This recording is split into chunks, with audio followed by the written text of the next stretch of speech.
Hello, everybody. Good morning, good afternoon, good evening, wherever you are. Thank you so much for joining us today on our Palisade webinar. Today, I have the privilege of talking to Ed Boyajian from EDB, the CEO of EDB. Welcome, Ed, to our little show we have here. Hi, Craig. It's good to be here. So Ed, I have to ask you, we post the LinkedIn marketing for this, and this morning, I called you the Oracle of Postgres. Is that okay? Can I call you What do that? you mean?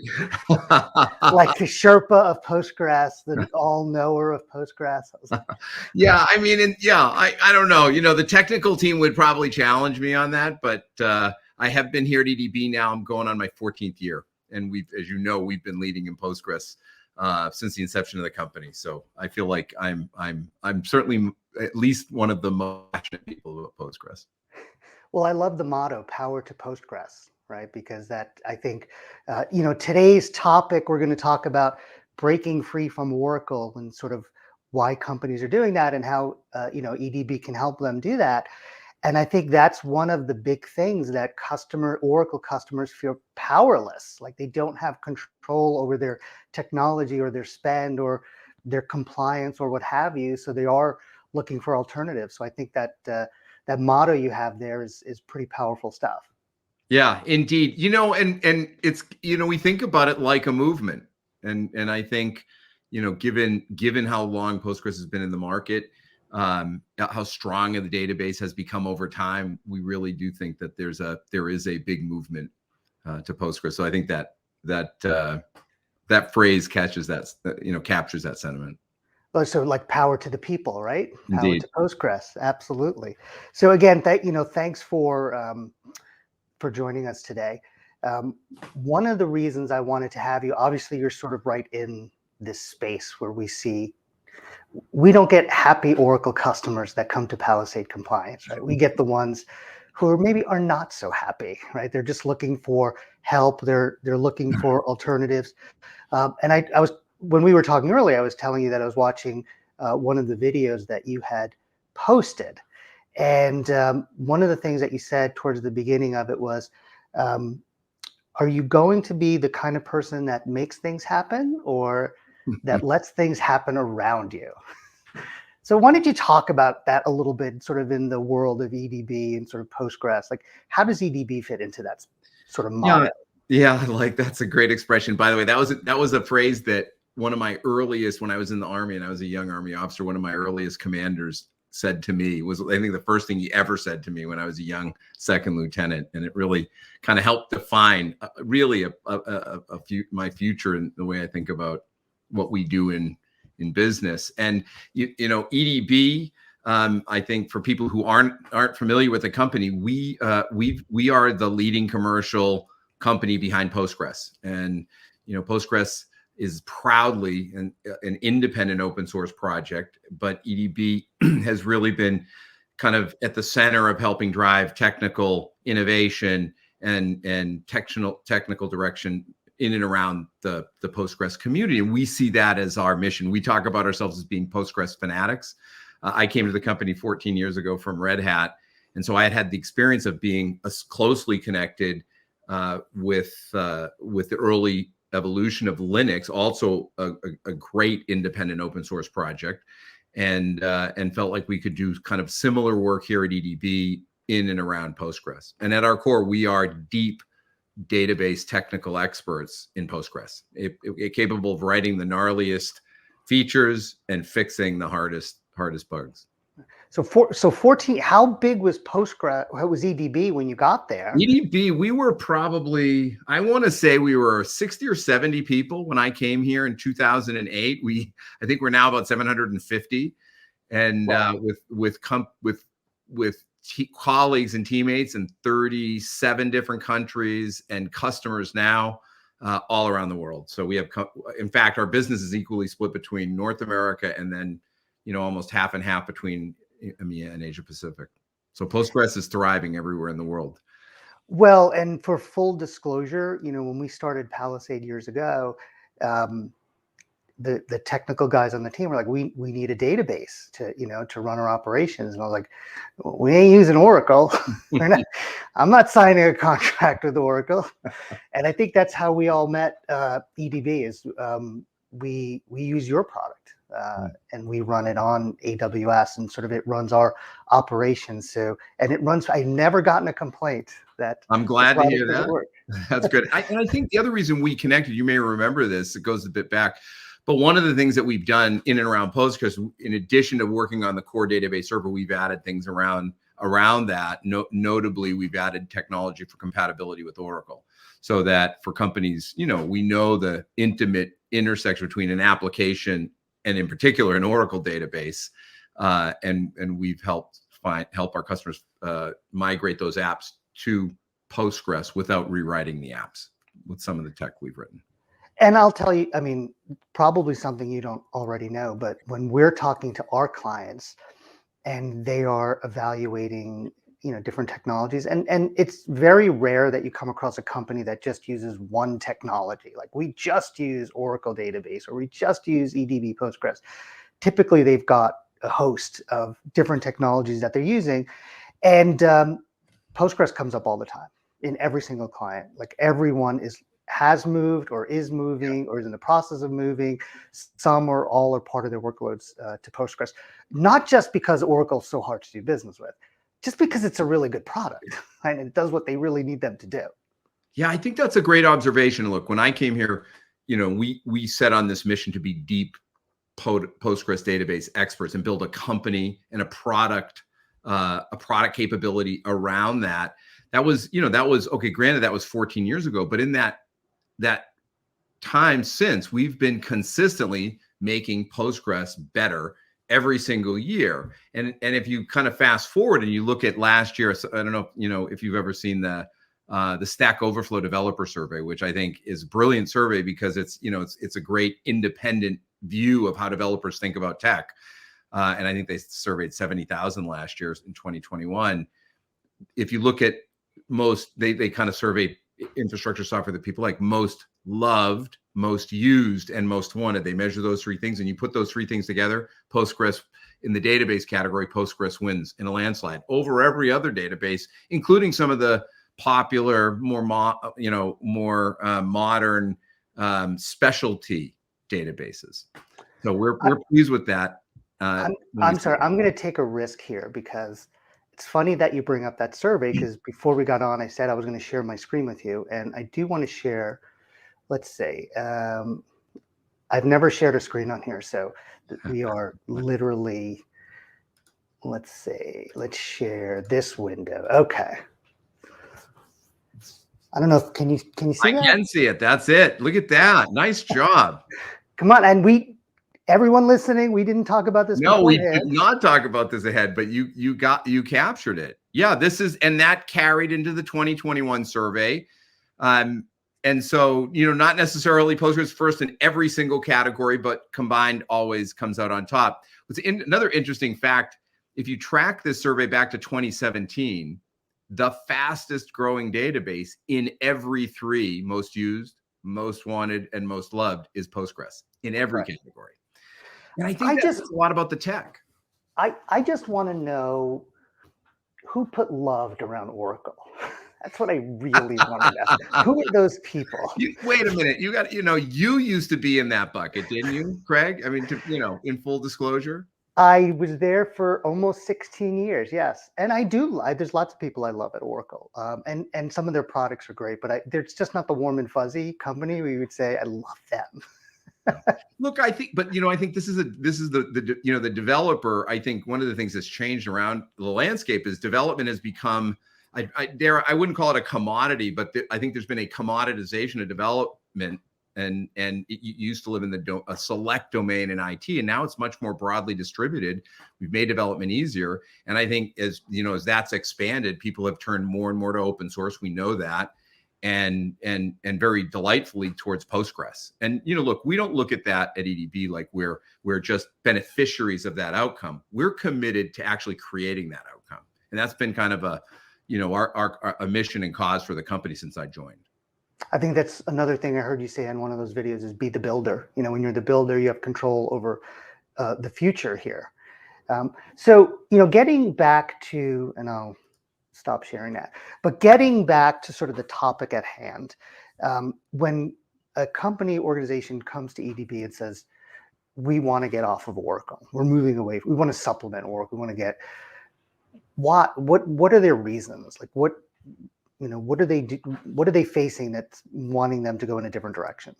Yeah, look, I mean, there are really big obvious reasons, and then there are kind of, maybe more subtle ones. I think the obvious ones are, most of our customers have gotten so intertwined with Oracle, and I think that's both from a technology perspective. So, like I mentioned, the apps and database are so intimately linked, but that's resulted in some inflexibility. And that inflexibility, I mean, we all know the cost part of that equation. That's pretty well understood at this point. People are clearly being impacted by the extraordinary amount of expense they're paying into Oracle and the kind of restrictive nature of the agreement. So that's part of what I think is kind of energizing companies to look beyond that. But I also think there's inherent inflexibility in that. But I also think they're looking to now be much more organizationally more dynamic and more fluid. And so moving towards more modern open source based technologies is really a driving force. I think before, technologies like Postgres were really good enough to stand in alongside Oracle. It was harder. I was here at EDB 14 years ago, and Postgres we always thought of it as a great database, but it couldn't do a lot of the things Oracle could do. That's gone away. And so now I think there's little to no reason for people to be considering these alternatives. But right, what holds some customers back? Look, I think first of all, Oracle continues to be a strong, capable database, and so I think a lot of companies that are committed to that platform, can continue to see merit in it, and have to contrast that to a fear of a change. And I think a lot of companies get kind of stuck in that zone and will hold back because of that. And we see less and less of that over time. I think, we don't have any new customer that comes to EDB that's not that hasn't used Postgres at some level, and in most cases in a deep way. And so their comfort and familiarity is breaking down that barrier. But I think there's a inherently change. We've seen this in tech and industry for a long time. The risk of the unknown and the uncertain holds people back. It's one of the reasons we've been so committed here at EDB to be the leaders in the Postgres market, and to bring together the best talent around that. We now have 300 people who are Postgres engineers. Right. And, when you put that kind of power, again, no pun, power to Postgres, but power together, customers can start to understand that those risks, the fear and that risk that they may perceive about moving to a new tech that's open source begins to go away. When we're talking with customers, we're often seeing sort of competing values or competing interests or different worries at different levels. Like when we talk to executives at some of our clients, they're like, get me off of Oracle. I'm the one who has to write the check. Get me out of here. But then when we say, great, okay, we're going to get out of this agreement, we'll get out of that agreement. Some of the DBAs step up and go, I really need that. I like that. I'm comfortable with that. So how do you guys reach out to DBA? Well, first of all, do you sort of see that same different reactions at different levels of companies, or are developers now getting really excited about Postgres and sort of doing something new and different? Yeah, I do think it's layered. I mean, I don't think there's a single pattern. I do think that, the constituents that we see kind of come into Postgres are oftentimes, more the grassroots. So the developer, the DBA, and the architect, we see them prominent in most of the change motion that we're engaged with. But I think there's naturally always a little bit of caution. I think DBAs maybe more so developers and architects, who I think can embrace new technologies, and especially Postgres more aggressively than we see sometimes with DBAs. But that's also changing with DBAs. One of the some of our biggest customers, the first posture was kind of the kind of Heisman move with the DBAs, like not wanting to go near Postgres, until they learned that their skills were entirely because their SQL skills are entirely transportable to Postgres. I mean, Postgres is an ANSI SQL standard ACID compliant relational database. Actually probably conforms to the SQL standard more than any other SQL relational database. And when they realize that those skills are portable, the fear of something new goes away. I think that's even changing more now that we see Postgres becoming, through the developer survey, more popular. I think people want to know Postgres. DBAs want to be able to do Postgres more than ever before. Well, yeah, I mean, and we're seeing that. I like the way you put it, it's layered, right? There's, even when we're getting in there, we're not advising them on sort of technical strategies, but more and we sort of have to speak to different layers within an organization just to address their particular concerns. What about cloud, right? So for me, one of the things as Oracle really tries to transform itself, like I found it really interesting watching you talk and online earlier and then hearing you now define EDB as a really deep technology database company. And Oracle's trying to get away from that. Like if you went to an Oracle executive and say, oh, you're a database company. They were like, no, we're not. We're a cloud company. So how has cloud impacted your business? So we, in some ways we take quite a pragmatic view of cloud. It's incredibly important to our customers, and not surprisingly, incredibly important EDB. But from a pragmatic point of view, our customers are deploying Postgres across a fairly wide landscape of deployment models. And that includes their on-prem deployments, which, by the way, are now looking much more like cloud deployments in that they're deploying on infrastructure that behaves like a utility, whether that's virtualized infrastructure or using containers and the like, operating their internal operations much more like a cloud, and then deploying all the way into public cloud that they manage and public cloud that's hosted by others.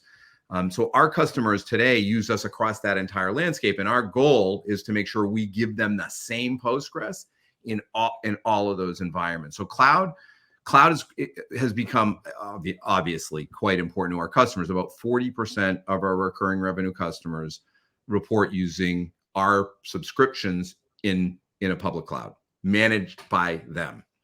And we give them the latitude to take. This is kind of one of those things. Why do you like EDB versus a traditional proprietary vendor, legacy vendors? You can take that subscription anywhere you want. We're neutral to where you deploy. There's no fee change or there's nothing hidden there. Right. Can happen sometimes.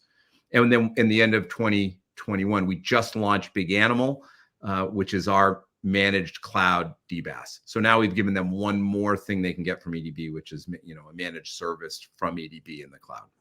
So they sign up and they open up environment, and there's Postgres EDB. You got it. You got it. Yeah. Today it's on Azure, so we're not on all the clouds yet. We'll get to middle of the year. We'll get to AWS and a year Google. But we started on Azure. We started there because that's where customers asked us to start. Right. Where there happened to be a high intersection between our customers, our enterprise customers, and the Azure platform. So we started there. So, because I noticed that on your website that I was going to ask you about that cloud platform. So that explains it. Same price if you use it on your cloud or somebody else's cloud? Yeah, we can use it. You can use it, wherever you want. Yeah. You don't want to punish people for using it somewhere else? No, we don't. Are you sure? We don't. No, we're not interested in that. So I have a series of questions, like very similar to that. Let's see what your answers are. Okay. Is this like a rapid fire session? Yes. I'm very concerned, Ed. I'm very concerned because we've been in business now 11 years, and our customers obviously come to us with Oracle problems, but sometimes they'll say, hey, we've got this SAP issue. Hey, we've got this Microsoft issue. I've never had a customer say, hey, we've got a problem with EDB. Can you help us with that? Right? We got a licensing contracting. So I'm very worried you're leaving money on the table by not screwing your customers. I'm sorry. So how aggressively do you audit your customers? So we ask our customers to tell us when they're using our products, and we use an honor system for that. So I'm not sure we've ever done an audit. See, if you ever want to do audits, you call me and we will create a nice audit program for you. Look, I mean, let's spend a minute on it. You know, I think fair is fair. We want our customers, if they decide to spread our product out and use it, to let us know they're using it. Right. But you know, we don't play a heavy-handed game there. And I think really customers understand and value that. And I think it works great. We believe our customers tell us what they're using, and that's how we operate. Oh, that's good. So again, that's something different than Oracle, right? They're a little different in how they Indeed handle their audits, right? Indeed they are. So if someone deploys, let's say on-premise in a big VMware environment, virtualization, do you expect them to license every single core and processor of that VMware environment, or can they limit it to exactly what they're using? Yeah, they can limit to, no, they limit to what they're using. They just have to tell us what they're using. So we don't, you know, we only care about what's being used. There's a cartoon that's out there, again, our little licensing world for Oracle. One of my competitors, House of Bricks, put this out, and it's called the Oracle parking garage. And the guy goes in, drives into the garage, and he comes out, and they're like, that'll be $20,000. He's like, $20,000? I just parked in this spot. He goes, yeah, but you could have parked anywhere in the garage, so we have to charge you for all the spots. And that's sort of how Oracle does licensing. Yeah. So. Yeah, no, not in our case. So we already asked this one. Is it more expensive in your cloud versus other clouds? No, the answer is well, no. There's probably a layered answer there, because, you know, if you're running RDS, if you're running on RDS or one of the other clouds, Postgres, those prices are what they charge, but we don't distinguish platform to platform. No. Right. So what about support, right? So there are times things aren't going the way people want to go. You know, Oracle says, hey, we're not going to support this cloud, or we're not going to support that cloud, or these products in that cloud. Do you provide the same level of support to your clients if they're running in the cloud versus running on premise? We do. Yeah. So I think this is a really distinguishing characteristic of what we do. I mean, look, at the end of the day, we're deep Postgres experts. This is our superpower. And so our interest is in helping our customers with their Postgres wherever they deploy it. And I think this, again, you know, if you look at the last release, Postgres 14, about a third of what was contributed to Postgres 13 came from EDB. So we're deep in the database tech. Now, we're not the majority, and I don't think it would be healthy for us to be the majority, but we are committed to being the biggest contributor in the world to Postgres. But that means we care about the database, and we want to deal with the hard questions and issues, because we know that's what our customers need, and that's what gets, you know, more Postgres out in the world. And I would say the cloud vendors who support Postgres, I don't think they're particularly interested in answering your Postgres questions. Well, you're not doing a lot of things that Oracle's doing, let me just tell you. So some of these I already know the answer because you already answered them. These are funny questions. How often do you sue your partners because they aren't giving you enough money? I'll say never. Yeah, never. Do your license auditors work closely with your sales teams to drive revenue? Well, if you don't do audits, I'm going to say never. Do your clients ever sue you over your audit practices? I guess if you don't. No, never. It's amazing. Like these questions for you, they must be comical, right? Like they are. Yeah. Sounds ridiculous, but this is what happens out there. I mean, and viewers should know you didn't actually load me up with these questions ahead of time. So I am getting a genuine and honest, very authentic chuckle out of these questions. For me, and that was hopefully I didn't hit a sore note there. You're like, oh my gosh, we were just sued 6 times, right? Like I didn't see that, but and that's why I sort of put it out there, right? We didn't discuss any of these questions beforehand, because some of the things that I see happened with Oracle, and again, there are people who love Oracle, there are people who hate Oracle. Everybody has an opinion about them, and we'll get into a new client, we'll start talking to them, whether it's in the prospect sort of sales stage or we're starting delivery. And they'll say to me, and it's 10 years later, and I have people say to me, that can't be true. No one would ever say that or do that to a customer. And I was like, I'm telling you, this is Oracle's position. And they're like, that is ridiculous. Like the virtualization thing. If you have this big, huge vCenter and you put Oracle in there, they want you to license everything, even where Oracle never ran. And there's no way that's true. We've had customers not believe us and then call their Oracle auditor and say, hey, I heard this. That can't be true. And then of course it's true. Yes, that's the truth. So it's, it's amazing to me that, and listen, Oracle's been a tough-nosed, hard-nosed, aggressive sales organization since I started there in 1995. It works for them, right? But that's why we have a business in Palisade, because sometimes that doesn't rub customers the right way. So for us, when I hear customers, they want to move off of Oracle, it's usually because the cloud, the restrictive.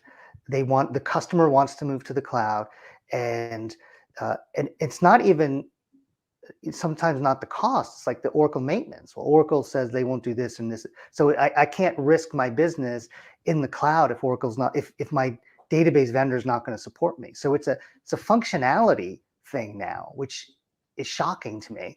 And then obviously you've got the cost, right? It's always the one or two number.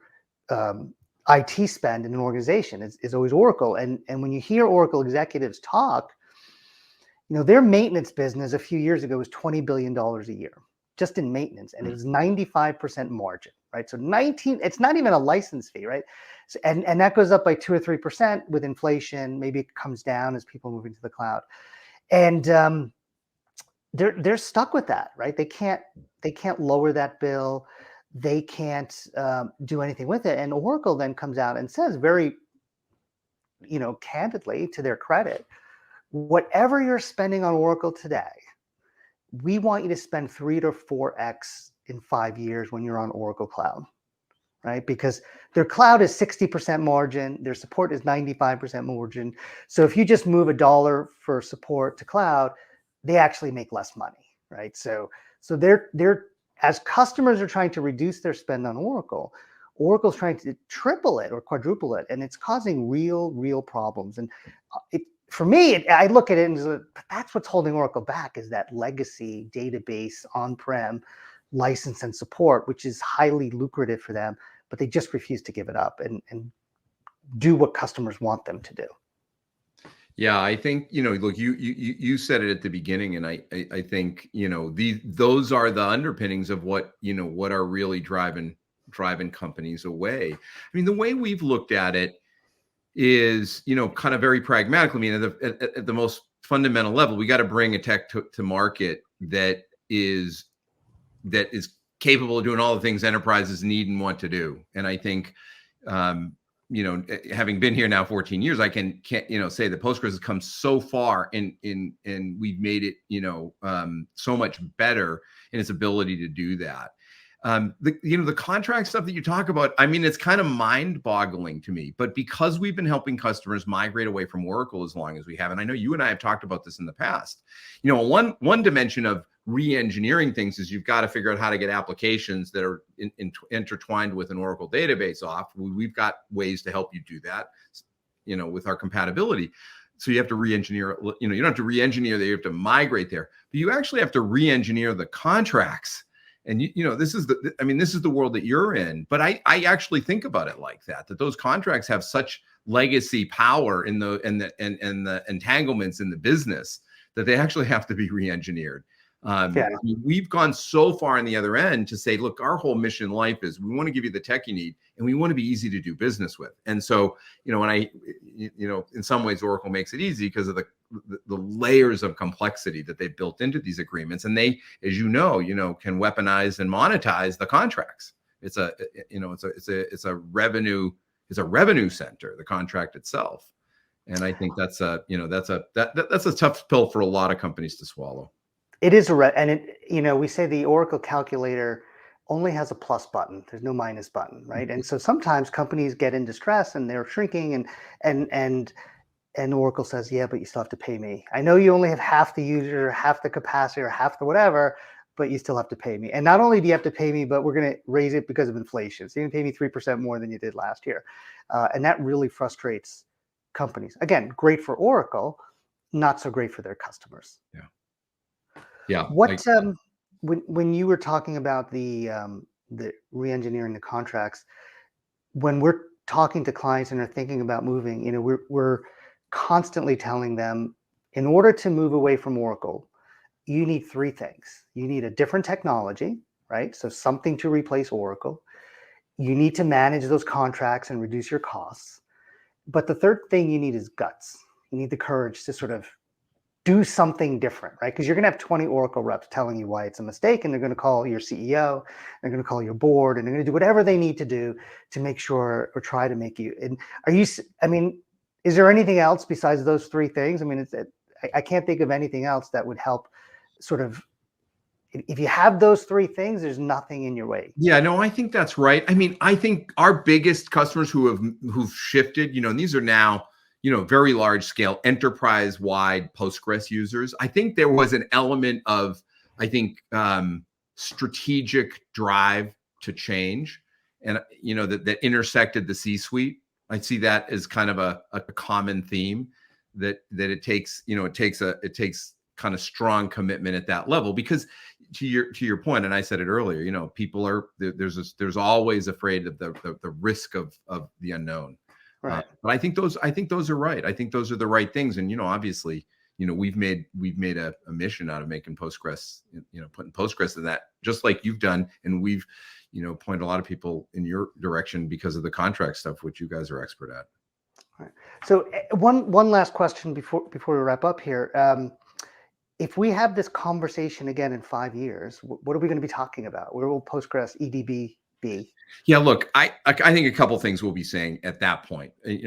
We all know kind of the power of open source. I think the market will have now declared that Postgres, Postgres is the most transformative open source tech since Linux, and I think that will be. I think we're already close to that. If it's not being said in that with that much conviction, I think it will be said there. I think that we will see, kind of the modern infrastructure stack, centering around much more open source technology. And I think Postgres will live there. And I think that'll be true, both in the kind of traditional deployment context, which we still see as really relevant to many companies, and in cloud.